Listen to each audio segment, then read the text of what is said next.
Jam 2 pagi. Semua orang sedang tidur. Lampu kamar cuma nyala setengah. Notifikasi udah berhenti bunyi. Dunia sangat sepi. Tapi entah kenapa, kepala malah mulai rame. Tiba-tiba kamu ingat chat 3 tahun lalu. Tiba-tiba kepikiran masa depan. Tiba-tiba nanya ke diri sendiri. Sebenarnya gue ini lagi ngapain sih di hidup? Lucunya, siang hari kita baik-baik aja. Ketawa, scroll, sibuk, distraksi di mana-mana. Tapi begitu malam datang dan semuanya melambat. Pikiran yang tadi cuma lewat jadi duduk, nongkrong, dan gak mau pulang. Kenapa ya? Jam 2 pagi selalu jadi jam paling jujur dalam hidup kita. Kenapa otak kita mendadak berubah jadi filsuf? Kenapa hal-hal kecil terasa lebih berat? Kenapa semua kemungkinan hidup tiba-tiba muncul barengan? Dan yang paling aneh, kenapa rasanya semua jadi lebih dalam? Selamat datang di Serba Lewat, tempat di mana hal-hal random yang biasanya cuma lewat di kepala, kita bahas pelan-pelan. Karena mungkin yang muncul jam 2 pagi itu bukan gangguan, tapi pesan.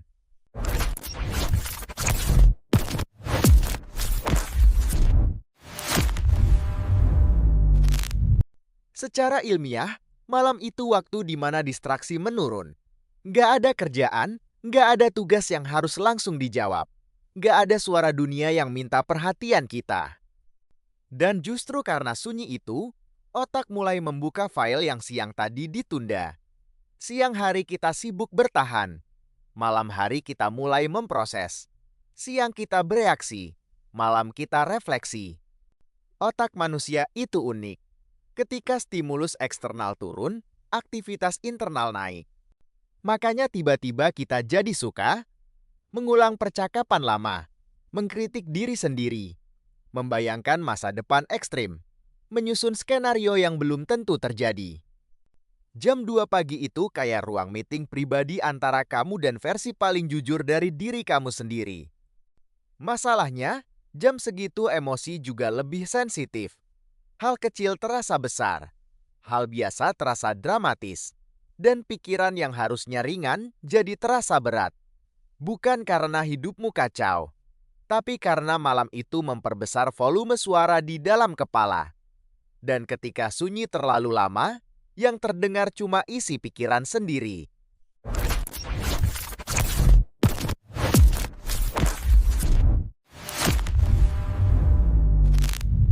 Kita sering diajarin kalau overthinking itu buruk. Katanya bikin stres. Katanya bikin enggak produktif. Katanya harus dihentikan. Tapi coba kita lihat dari sisi lain. Kalau kamu overthinking soal masa depan, artinya kamu peduli. Kalau kamu overthinking soal omongan kamu ke orang lain, artinya kamu nggak mau nyakitin. Kalau kamu overthinking soal keputusan hidup, artinya kamu sadar pilihan itu penting. Overthinking itu bukan musuh. Dia cuma alarm. Masalahnya bukan karena kamu mikir terlalu banyak. Masalahnya karena kamu mikir di waktu yang salah. Jam 2 pagi bukan waktu terbaik buat evaluasi harga diri. Bukan waktu terbaik buat menyimpulkan masa depan. Dan jelas bukan waktu terbaik buat bikin keputusan besar. Karena malah memperbesar emosi. Dan emosi yang diperbesar sering bikin pikiran jadi ekstrim. Satu kesalahan kecil terasa kayak kegagalan hidup. Satu chat nggak dibalas terasa kayak penolakan total. Padahal besok pagi, semuanya mungkin terasa biasa aja. Jadi mungkin yang perlu kita ubah bukan kebiasaan mikirnya, tapi cara kita merespon pikiran itu.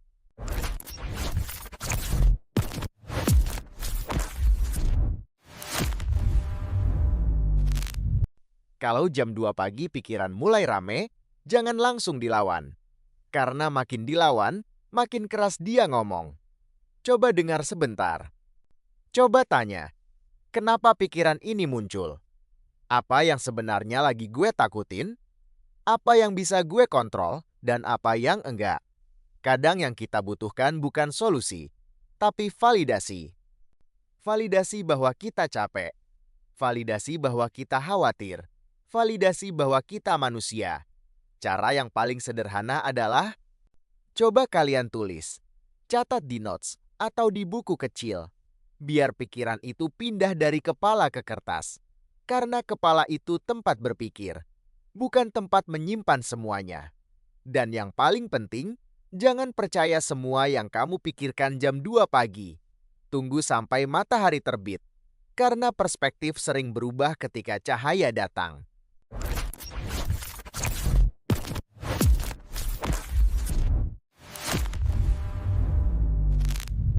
Mungkin kita nggak bisa menghindari jam 2 pagi. Dan mungkin kita juga nggak harus. Karena di jam itu, kita ketemu versi diri yang jarang muncul. Versi yang jujur, versi yang takut, versi yang punya mimpi besar, versi yang belum tentu kita tunjukin ke siapa-siapa. Overthinking bukan berarti kamu lemah. Kadang itu tanda kamu lagi tumbuh. Karena orang yang nggak pernah mikir, nggak pernah refleksi, biasanya juga nggak pernah berubah. Jadi kalau nanti malam pikiran kamu mulai rame lagi, tenang, dengar, catat, istirahat. Besok pagi kamu bisa lanjut hidup lagi dengan kepala yang lebih ringan. Karena pada akhirnya, yang cuma lewat di pikiran kita belum tentu harus tinggal selamanya.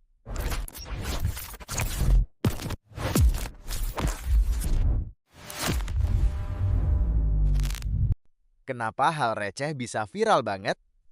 Kamu pernah nggak sih lihat video yang isinya cuma orang kepeleset pelan? Atau cuma ekspresi muka 3 detik? Atau cuma kalimat random yang bahkan nggak niat lucu? Tapi views-nya jutaan, like-nya ratusan ribu, komentarnya ribut banget. Dan kamu cuma bengong sambil mikir, kok bisa sih beginian viral? Lucunya lagi, konten yang niat banget, editing rapi, skrip matang, produksi mahal, kadang justru sepi. Sementara yang receh, melejit. Kenapa hal kecil yang harusnya cuma lewat di timeline, tiba-tiba jadi besar banget? Apa internet sekarang cuma suka yang serius? Atau sebenarnya ada sesuatu yang lebih dalam dari sekedar receh? Otak manusia itu hemat energi. Dia nggak suka mikir berat kalau nggak perlu.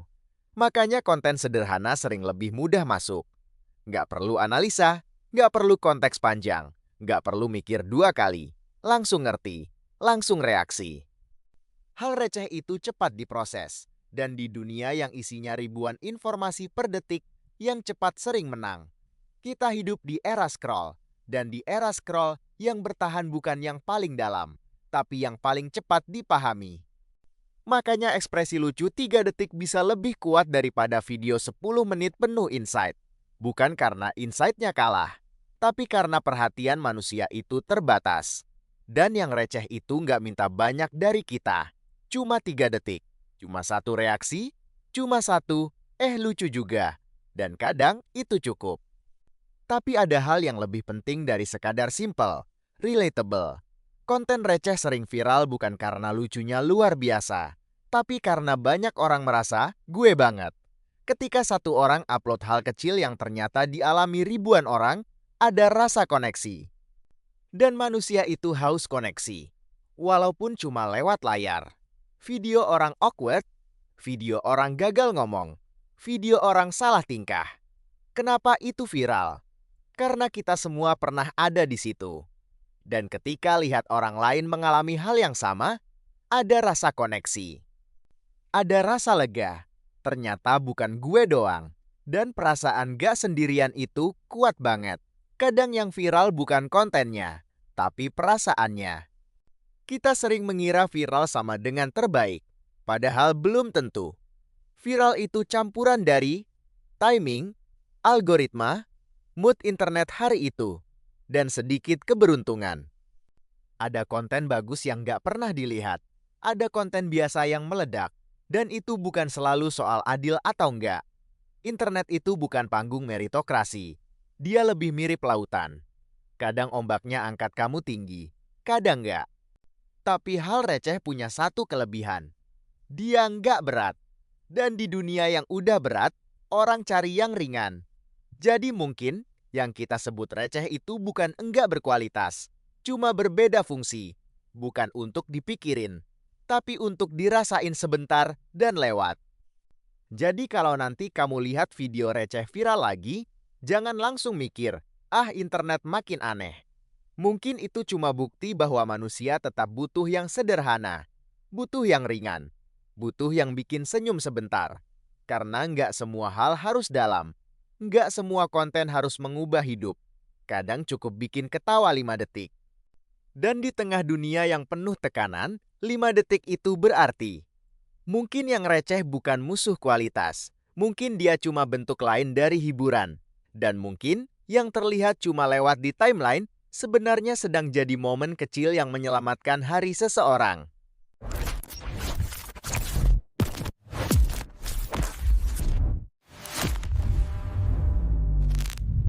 Efek scroll tanpa tujuan. Niatnya cuma 5 menit. Cuma mau lihat satu video, cuma mau cek notifikasi. Tiba-tiba, jam udah lewat 1. Dan kamu bahkan gak ingat 10 video terakhir yang kamu tonton. Scroll, scroll, scroll. Lucunya tangan capek, mata perih, tapi tetap lanjut. Kenapa ya kita susah banget berhenti? Kenapa rasanya kayak ditarik terus? Dan kenapa setelah selesai scroll lama, bukannya puas malah kosong?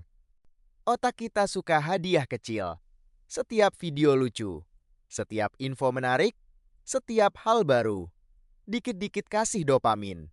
Dan platform tahu itu. Makanya videonya pendek, cepat, langsung ke punchline. Kita nggak dikasih waktu buat bosan. Karena kalau bosan, kita berhenti. Scroll tanpa tujuan itu bukan karena kita lemah. Tapi karena sistemnya memang dirancang untuk bikin kita tinggal.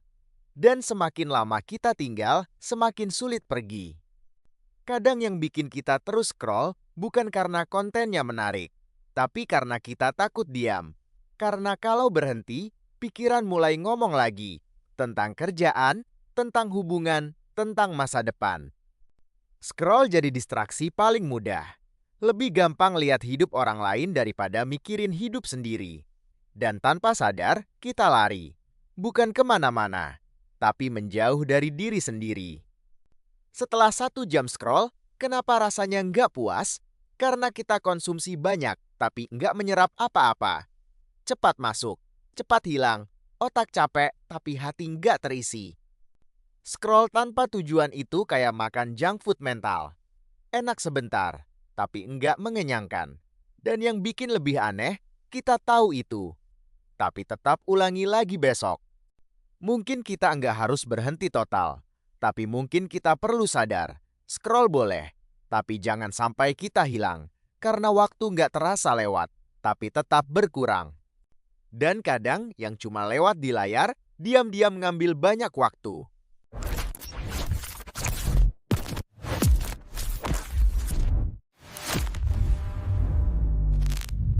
Fenomena teman yang cuma lewat. Ada orang yang cuma hadir sebentar, setahun, atau bahkan cuma beberapa bulan. Tapi entah kenapa, sampai sekarang masih kamu ingat. Padahal ada juga yang tiap hari ketemu, tapi nggak pernah benar-benar nyentuh. Kenapa ya? Ada orang yang cuma lewat, tapi nggak pernah benar-benar pergi. Nggak semua orang di hidup kita ditakdirkan permanen. Ada yang datang untuk ngajarin sabar. Ada yang datang untuk nunjukin standar. Ada yang datang cuma untuk jadi cerita. Dan itu nggak salah. Kita sering pikir hubungan yang gagal itu sia-sia. Padahal mungkin itu cuma bab, bukan keseluruhan buku. Karena intensitas sering lebih kuat dari durasi. Momen kecil yang tulus kadang lebih dalam dari kebiasaan panjang tanpa makna. Dan mungkin yang bikin berkesan bukan waktunya, tapi siapa kita saat bersama mereka. Yang sulit bukan kehilangan, tapi menerima bahwa perannya sudah selesai, dan itu dewasa. Nggak semua yang pergi berarti gagal, kadang cuma selesai. Jadi kalau ada yang cuma lewat di hidup kamu, mungkin dia memang cuma singgah. Tapi bukan berarti nggak berarti. Karena nggak semua yang sebentar itu kecil.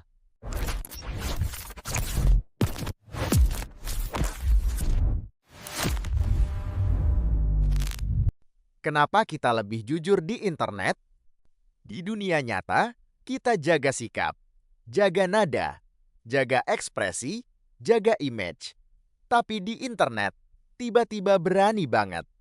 Kenapa lebih gampang cerita ke orang asing daripada ke orang terdekat? Layar menciptakan jarak, dan jarak bikin kita merasa terlindungi. Nggak ada tatapan langsung, nggak ada reaksi instan. Dan di ruang tanpa tatap muka itu, kita merasa aman untuk jujur. Internet bisa jadi topeng, tapi kadang juga jadi cermin. Karena ketika nggak ada tekanan sosial, yang keluar justru versi paling jujur. Kita nggak cuma ingin bicara, kita ingin didengar. Dan komentar gue juga itu terasa hangat. Walaupun cuma dari username random. Mungkin bukan internet yang bikin kita berani. Mungkin kita cuma belum nemu ruang aman di dunia nyata. Ini serba lewat. Karena kadang yang jujur justru muncul di balik layar.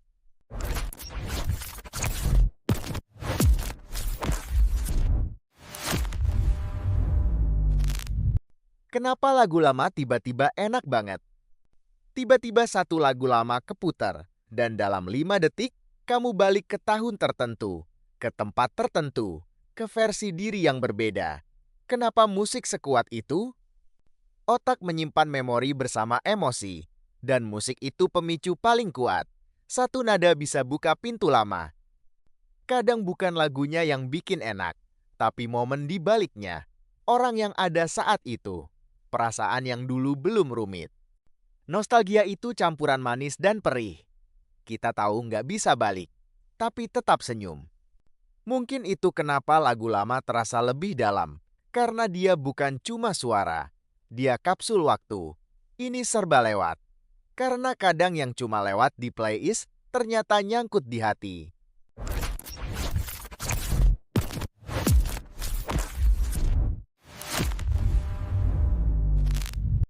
Kenapa kita takut ketinggalan? Pernah nggak sih lihat orang lain upload pencapaian, terus tiba-tiba kamu ngerasa kecil? Teman kamu udah kerja mapan, ada yang nikah, ada yang bisnisnya jalan, ada yang kelihatan bahagia banget. Dan kamu masih ngerasa di tempat yang sama. Kenapa ya rasanya kayak kita selalu ketinggalan? Padahal hidup itu bukan lomba lari. Tapi entah kenapa, timeline bikin semuanya terasa seperti perlombaan. Kita bandingin proses kita sama hasil orang lain. Kita lihat 10 detik highlight dan lupa itu cuma potongan kecil dari hidup mereka. FOMO itu bukan soal iri. Kadang itu cuma rasa takut kalau kita nggak cukup cepat.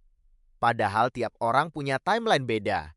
Ada yang mekar cepat, ada yang tumbuh pelan, tapi tetap tumbuh. Mungkin yang bikin capek bukan perjalanan kita, tapi kebiasaan melihat jalan orang lain terus. Ini serba lewat, karena kadang yang bikin kita merasa tertinggal cuma perbandingan yang enggak perlu.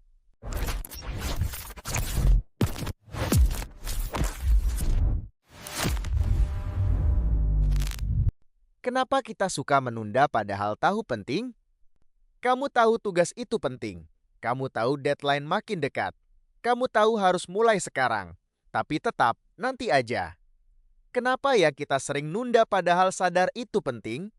Ternyata menunda itu bukan selalu soal malas. Kadang itu soal takut. Takut gagal, takut hasilnya nggak bagus, takut nggak sesuai ekspektasi. Jadi otak pilih aman. Scroll dulu, nonton dulu, rebahan dulu. Karena selama belum mulai kita belum bisa gagal. Lucunya, kita lebih takut memulai daripada menghadapi akibatnya. Padahal seringkali yang paling berat cuma 5 menit pertama. Setelah itu, jalan. Mungkin kita nggak kurang disiplin. Mungkin kita cuma terlalu keras sama diri sendiri. Ini serba lewat. Karena kadang yang kita tunda bukan kerjaannya, tapi rasa takutnya.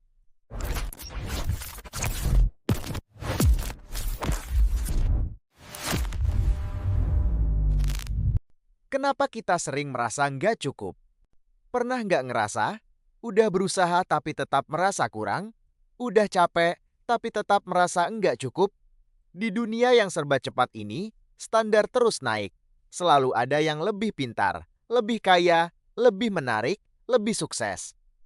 Dan tanpa sadar, kita jadi mengukur diri pakai penggaris orang lain. Masalahnya, penggaris itu nggak pernah selesai. Selalu bisa lebih. Selalu ada pembanding baru. Padahal nilai diri nggak pernah ditentukan oleh seberapa jauh kita dibanding orang lain. Tapi seberapa jauh kita berkembang dibanding versi lama kita sendiri. Mungkin kamu nggak kurang. Mungkin kamu cuma belum berhenti buat lihat sejauh apa kamu udah jalan. Ini serba lewat. Karena kadang rasa nggak cukup itu datang dari lupa menghargai diri sendiri.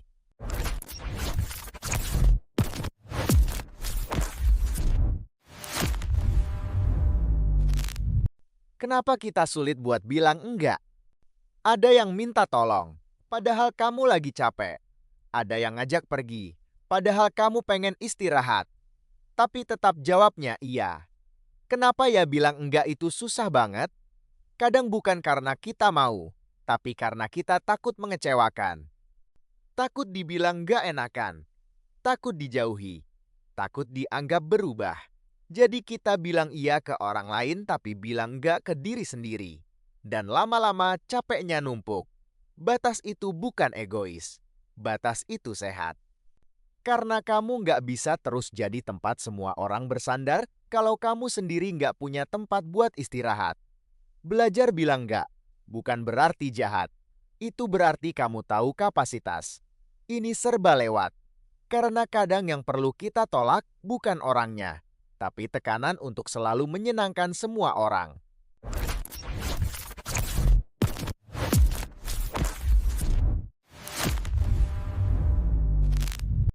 Dan mungkin yang tadi cuma lewat di pikiran kamu, sebenarnya enggak pernah benar-benar pergi.